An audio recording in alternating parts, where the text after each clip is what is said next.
నకిలీ మద్యం కేసులో ఈరోజు చంద్రబాబు నాయుడు గారు అండ్ కో దొరికిపోయి దాన్ని ప్రజల దృష్టి నుండి దారి మళ్లించేందుకు ఒక కొత్త ఒరవడిని ఈ మధ్య కాలంలో రాజకీయాల్లో తీసుకొచ్చారు. అదే డైవర్షన్ పాలిటిక్స్.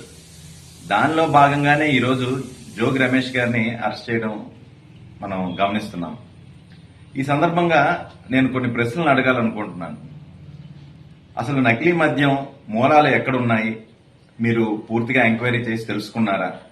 నకిలీ మద్యం గురించి ఈ అంశం పబ్లిక్ అయిన తర్వాత మీరు చేపట్టిన చర్యలేంటి? ఎన్ని బెల్ట్ షాపులను మీరు తనిఖీలు చేయడం గాని ఆపడం గాని చేశారు? అలానే ఎన్ని బాటిల్స్ మీరు పట్టుకున్నారు? ఎవరెవరి మీద మీరు కేసులు పెట్టారో మీరు చెప్పగలరా అని నేను సూటిగా ప్రశ్నిస్తున్నాను. ఎందుకంటే ఇవన్నిటికీ సమాధానం ఏమీ లేదనే వస్తుంది. ఎందుకంటే మీకు తెలుసు, ఆ జయచంద్ర రెడ్డి గారు గాని జనార్దన్ రావు గారు గాని వీరందరూ కూడాను మీ యొక్క సన్నిహితులు, మీ పార్టీకి చెందిన మంత్రులు, అలానే స్పీకర్ గారి అనుచరులు అనే సంగతి మీకు తెలుసు, యావత్ ఆంధ్ర రాష్ట్ర ప్రజలందరికీ కూడా తెలుసు. అయితే వాళ్ళని కాపాడడం కోసం అని చెప్పి మీరు ఈ మధ్యకాలంలో తెచ్చిన ఈ డైవర్షన్ పాలిటిక్స్ ఇక మీదట ఎవరూ హర్షించరు. ఈరోజు అందరూ కూడాను ఈ విషయంలో ఏకదాటిగా ముక్త కంఠంగా ఒకటే చెప్తున్నారు.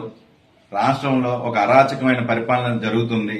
దాన్ని కప్పుచేందుకు ఈరోజు కూటమి ప్రభుత్వం చాలా అష్టకష్టాలు ఆపసోపాలు పడుతుంది అనేది వారి ఉద్దేశం. ఇకపోతే గుళ్ళలో కూడాను రక్షణ లేని పరిస్థితి ఈరోజు మనం చూస్తున్నాం. మొన్నటికి మొన్న తిరుపతిలో జరిగితే, నిన్న సింహాచలంలో జరిగితే, ఈరోజు కాశీబొగ్గులో జరిగింది. ఇక్కడ ఇంతమంది భక్తులు వస్తారు అని చెప్పి మీకు మీ ఇంటెలిజెన్స్ అధికారులు గాని పోలీసు యంత్రాంగం గాని అప్రమత్తం చేసి అక్కడ పోలీస్ సెక్యూరిటీ పెట్టుంటే ఇంతమంది మరణాలని మనం ఆపగలిగి ఉండేవాళ్ళం.